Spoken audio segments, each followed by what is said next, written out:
It was horrific, horrible. The fire passed by very quickly because of the wind, but it was really bad. The municipality doesn't have many firefighters, 59 members I think, and the work they had was so much that they weren't able to reach everywhere, I think. The government can't help everyone, I would say, but we would appreciate some help.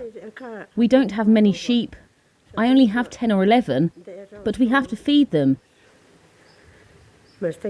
And now they don't have anything to eat, because there's nothing on the mountain.